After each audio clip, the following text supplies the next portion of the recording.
अस्सलाम वालेकुम दोस्तों, मैं हूं मिसेस खान और वेलकम करती हूं आज के एक प्यारे से व्लॉग में आप सबको।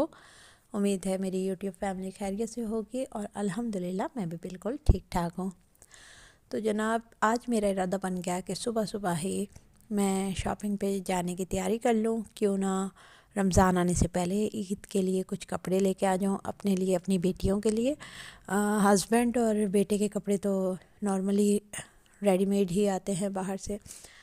कुर्ता शलवार हो या पैंट शर्ट तो उसकी इतनी ज़्यादा फ़िक्र नहीं होती, लेकिन जो मेरे और मेरी बेटियों के कपड़े होते हैं उसके लिए थोड़ा सा ये होता है कि टेलर जो है टाइम पे लेते नहीं हैं। रमज़ान में वैसे ही उनके पास काम बहुत हो जाता है और अब शबान के भी 10-11 दिन गुज़र चुके हैं। तो मैंने सोचा क्यों ना मैं आज जाकर शॉपिंग ही कर लूँ। तो जाने से पहले मैंने सोचा क्यों ना गर्मा गर्म बिरयानी बना के चली जाऊं, ताकि वापस आने के बाद मुझे काम की या खाने पीने की टेंशन ना हो और बच्चे भी पीछे एंजॉय कर सकें। तो सोचा तो था कि तहदार बिरयानी बनाऊंगी, लेकिन फिर मैंने गैस की परेशानी की वजह से उसको पुलाव स्टाइल में बना दिया। और ओवरऑल इतने मज़े की बिरयानी बनी थी कि मैं आपको बता नहीं सकती। तो आप देखना चाहें तो इसमें सारे इंग्रेडिएंट और सारा स्टेप बाय स्टेप बिरयानी का तरीका भी व्लॉग में आप देख सकते हैं और आपको इससे काफ़ी हेल्प भी मिलेगी। तो बहुत ही डिलीशियस बिरयानी बनाने के बाद मैं चली गई बाज़ार, और बाज़ार जाकर मैंने मुख्तलिफ़ किस्म के अच्छे अच्छे कपड़े लिए हैं। मोस्टली होता यह है कि सर्दियों में अगर ईद आती भी है तो मेरी कोशिश होती है कि मैं ज़्यादा से ज़्यादा सिंपल और स्टाइलिश कपड़े पहनूं। स्टाइल में ये हो जाता है कि मैं जो भी प्लाज़ो का, ट्राउज़र का, कैपरी का स्टाइल चल रहा होता है, सिगरेट ट्राउज़र वगैरह, वो मैं बना लेती हूँ। लॉन्ग शर्ट है, शॉर्ट शर्ट है, लेकिन मेरी कोशिश ये होती है कि कपड़े ज़्यादा से ज़्यादा सिंपल हों।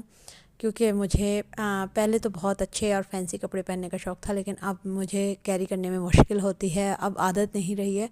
और नॉर्मली जैसे अब गर्मियाँ आ रही हैं तो मैंने मोस्टली शॉपिंग जो है ईद की वो लॉन के कपड़ों की है, जिसमें मुख्तलिफ़ ब्रांड्स के कपड़े हैं। अलकरम के हैं, बिन अहमद के हैं, साया के हैं। तो ये जो सारे कपड़े हैं, और सना सफ़ीनास का भी एक सूट मैंने लिया है। तो आप उसमें प्रिंट भी देख सकते हैं कि जो 2025 के न्यू प्रिंट्स हैं वो मैं लेके आई हूँ। और अब मैंने उनको शेलिंग करना है और उनको ख़ुद कुछ सिलाई कर लूँगी, कुछ अपने टेलर से सिलवा लूँगी। गर्मियों में अमूमन लाइट कलर ज़्यादा चलते हैं, क्योंकि सन एक्सपोजर जो है वो इस कदर ज़्यादा होता है कि अगर हम डार्क कलर के कपड़े पहनेंगे तो उससे हमें ज़्यादा हीट महसूस होगी। तो हमें लाइट कलर के कपड़े पहनने चाहिए। बच्चियों के लिए स्पेशली मैंने जो लॉन के कपड़े लिए हैं उनमें छोटे छोटे प्रिंट हैं। पंजाब में औरतें बड़े बड़े प्रिंट के कपड़े भी पहनती हैं, लेकिन बच्चियों के छोटे छोटे प्रिंट अच्छे लगते हैं। और ख़ुद मुझे भी छोटे और मीडियम साइज़ के प्रिंट के कपड़े ही अच्छे लगते हैं। कभी भी हैवी और बड़े बड़े प्रिंट के कपड़े मैं नहीं पहनती, क्योंकि उससे बहुत हैवी और हेल्दी लुक आती है। अल्हम्दुलिल्लाह मैं बहुत स्मार्ट हूँ, लेकिन फिर भी अगर आपके कपड़े आपकी शख्सियत को खूबसूरत बनाते हैं तो आपको वैसे ही कपड़े पहनने चाहिए। कपड़े जब स्टिच हो जाएंगे तो मैं वो भी आपके साथ शेयर करूंगी कि किस किस्म के मैंने कपड़े सिए हैं या सिलवाए हैं। क्योंकि एक बात का आपने लाजमी ख्याल रखना होगा कि जो गर्मियों के कपड़े हों वो आपके थोड़े से लूज़ हों, बहुत ज़्यादा फिटेड कपड़े ना हों। गर्मियों में बच्चियों के लिए भी मुश्किल होती है और हम खुद भी ख़ुद को परेशान और तंग समझते हैं जब हम फिटेड कपड़े शदीद गर्मी के मौसम में पहनते हैं। वैसे तो पंजाब में जो ईद होनी है लाहौर में, वो उम्मीद है कि बहुत अच्छी होगी, क्योंकि मार्च के एंड में ईद हो जाएगी और मार्च तक मौसम, अप्रैल के मिड तक मौसम जो है लाहौर में अच्छा ही रहता है। और आज भी बूंदाबांदी हो रही है जिस वक्त मैं वॉइस ओवर कर रही हूँ। तो कहने का मकसद सिर्फ ये है कि ये समझ लें कि समर की तैयारी भी है और ईद की भी तैयारी है।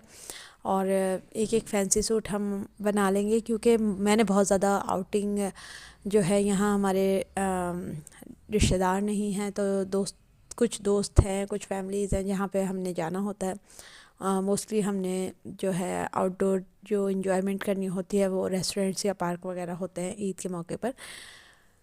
तो उसके लिहाज से लॉन के सूट या कैमरिक सूट जो हैं वो बेहतर रहते हैं ऐसे मौक़ों पर। और जो फैंसी सूट हैं या हैवी स्टाइलिश सूट होते हैं वो मैं रिलेटिव्स के घर आने जाने में ही पहनना पसंद करती हूँ। तो यहाँ पे मैं आपको सना सफ़ीनाज का एक सूट दिखा रही हूँ। अच्छा, बहुत ही लाइट सा कलर है, ऑफ वाइट इसकी शलवार है और प्रिंटेड कमीज़ है और प्रिंटेड ही दुपट्टा है लाइट पर्पल और पीच के साथ। और ये एक और मेरा सूट है, इसको आप समझ लें कि ये 4 पीस सूट है। शिफॉन का इसके साथ दुपट्टा है और बेस इसकी है लाइट स्किन और पीची सी, और उसके साथ ये रेड रोजेस का डिज़ाइन है और इस शलवार बिल्कुल सिंपल है इसकी। तो ये भी एक बेहतरीन लाइट सा प्रिंट है और स्लीव्स इसके अलग दिए हुए हैं जो कि बहुत ही खूबसूरत हैं। और ये है बिन अहमद का एक सूट, कोई बहुत बड़ा ब्रांड नहीं है, नॉर्मली एक है, लेकिन ये कपड़ा बहुत पसंद आया मुझे और मेरी बेटी की फरमाइश थी कि मम्मा स्काई ब्लू कलर का मुझे लॉन का सूट बनवा के दें। तो उसकी पसंद का सूट फिर मैं लेके आई हूँ बहुत ढूंढ के। और उसको इसमें कोई फूल चाहिए थे, कलियाँ चाहिए थी। ये एक मल्टी शेड में है, ये भी बिन अहमद का ही है, बिन सईद का नहीं है, लेकिन ये डिजिटल लॉन है और बहुत ही सॉफ्ट है, बहुत ही सॉफ्ट है। इतनी अच्छी लॉन आई हुई थी मार्केट में, तो ये मैंने ले ली है। नॉर्मली मैं लिंक रोड मॉडल टाउन से ही शॉपिंग करती हूँ, सारे ब्रांड्स इधर हैं। और ये अलकरम स्टूडियो से मैंने लिया था एक सूट, और ये सिंगल प्रिंट है लेकिन 2 पीस सूट हैं, दोनों बच्चियों के लिए आराम से बन जाएंगे क्योंकि मेरी बेटियां छोटी हैं। तो इस 2 पीस सूट में आराम से दोनों का एक सूट बन सकता है। लेकिन मैं देखती हूँ कि स्टाइल किस तरह देना है। और लिंक रोड पे हर तरह का ब्रांड भी बैठा है और नॉन ब्रांडेड कपड़े भी मिलते हैं और बेहतरीन मिलते हैं। लेकिन इस दफ़ा जो मैंने शॉपिंग की है वो मैंने की है गुलबर्ग से।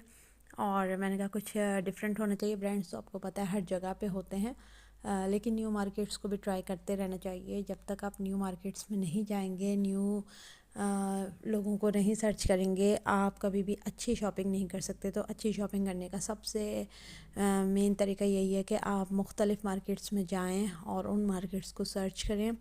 उन मार्केट को सर्च करने के बाद आपको आइडिया होगा कि आप महंगे कपड़े लेती हैं, सस्ते लेती हैं, या किस एरिया में ब्रांड्स में क्या क्वालिटीज़ हैं। ज़्यादातर तो एक जैसी होती हैं, लेकिन मोस्टली कभी कभी ऐसा भी होता है कि डिफरेंट डिज़ाइन होते हैं। और ये मेरे पास मैंने एक और सूट लिया है, ये मुस्कान कलेक्शन का है और इसकी लॉन इतनी सॉफ्ट है, इतनी खूबसूरत है, और इसके साथ ये डायमंड दुपट्टा दिया गया है। और इसकी जो शर्ट की लुक है ये बिल्कुल ऐसा है जैसे बनारसी का सूट आपको लगेगा, ये फैंसी लुक का है। तो ईद के मौके पर आप इस तरह के कपड़े बना सकते हैं कि जो होंगे तो लॉन के, लेकिन उनकी लुक जो है फैंसी आती है। और ये एक मैंने लिया है साया का, और इसमें देख लें आप कितना खूबसूरत है, छोटे से फ्लावर हैं और येलो एंड पिंक कलर का बेहतरीन सा ये सूट है। सो इतनी ज़बरदस्त सी शॉपिंग करने के बाद ऐसा हो ही नहीं सकता कि हम कुछ खाएं पिए ना। तो हम चले गए गुलबर्ग में खान बाबा के चपली कबाब खाने, जो कि बहुत फेमस है। तो छोटी सी स्ट्रीट फूड में शॉप, लेकिन इतने मज़े के यहाँ के चपली कबाब होते हैं और साथ में इनके पकौड़े मुझे बहुत पसंद है। नॉर्मली मुझे पकौड़े पसंद नहीं है, लेकिन इनके पकौड़े बहुत ही डिलीशियस होते हैं। सो आप भी ट्राई कीजिएगा, और अगर आप लोगों ने ट्राई किए हैं तो कमेंट में ज़रूर बताइएगा कि खान बाबा के चपली कबाब और पकौड़े आपको कैसे लगते हैं, और आपको मेरी शॉपिंग कैसी लगी ये भी कमेंट में आपने ज़रूर बताना है। सो शॉपिंग करके और डिनर करने के बाद हम चले वापसी को अपने घर। तो ये था मेरा आज का व्लॉग। कमेंट में आपने बताना ज़रूर है कि आपको मेरी शॉपिंग कैसी लगी, और चैनल को अगर अभी तक सब्सक्राइब नहीं किया तो सब्सक्राइब कर लें, वीडियो को लाइक और शेयर करें। नेक्स्ट वीडियो तक के लिए मुझे इजाज़त दीजिए। अल्लाह हाफिज़।